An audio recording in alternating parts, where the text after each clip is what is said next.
been in this industry for the last 20 years, and although a lot of the terminology has evolved, we started with 3G, 4G, now 5G, there's already talks about 6G. There was a big wave of interest around e-commerce, then it became digitalization, then it became virtualization, now it's AI. So I think a lot of the facade seems to be changing, a lot of the technology is transforming, but the underlying problems that telcos face are still remarkably very much the same, especially in the BSS space. So we still have the same challenges that we're trying to resolve for our customers, mostly around things like delivering more personalized, centralized customer experience, having a single view of the customer across very different channels. And so from a sales perspective, I think what we've had to do is adapt to those changing, if you like, buzzwords, whether that means becoming cloud native or investing in a open digital architecture or embracing things like omnichannel. But the success I think lies in being able to make those adaptations quickly, allow customers to embark on a transformation journey in a piecemeal fashion, not one size fits all, big bang approaches. I think those days are over. And so a lot of investment in product, a lot of investment in marketing, obviously in sales. Events like this one is a big part of the success. And I think continuously adapting your portfolio and your approach to these changing market needs.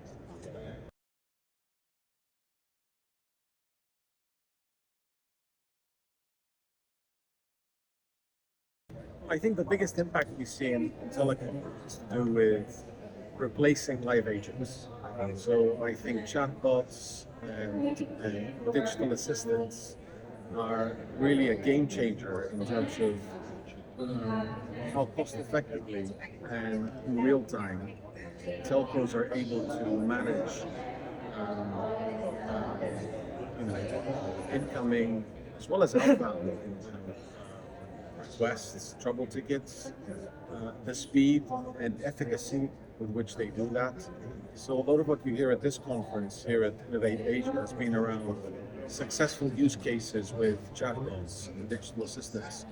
And Etiya has invested a lot in the last 8 years in its own digital interactive management platform, which leverages machine learning, natural language processing to extend the capabilities of marketing departments, call centers, agents.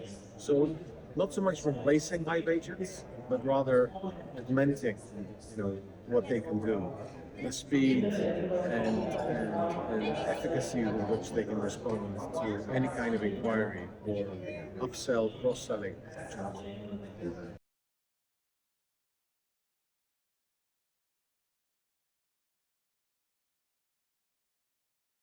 New technologies, particularly as far as hyperscalers are concerned.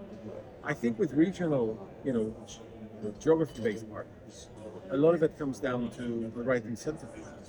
Are you incentivizing those alliance partners, resellers in the right way? Are you making it easy for their sales teams, respective sales teams across different countries, to really onboard and make your product part of their own portfolio? So Etiya has put a lot of emphasis on that, and we have a dedicated department managing that process end-to-end, from onboarding to continuous training to eventually replacing partners when they are no longer part of our strategic outlook.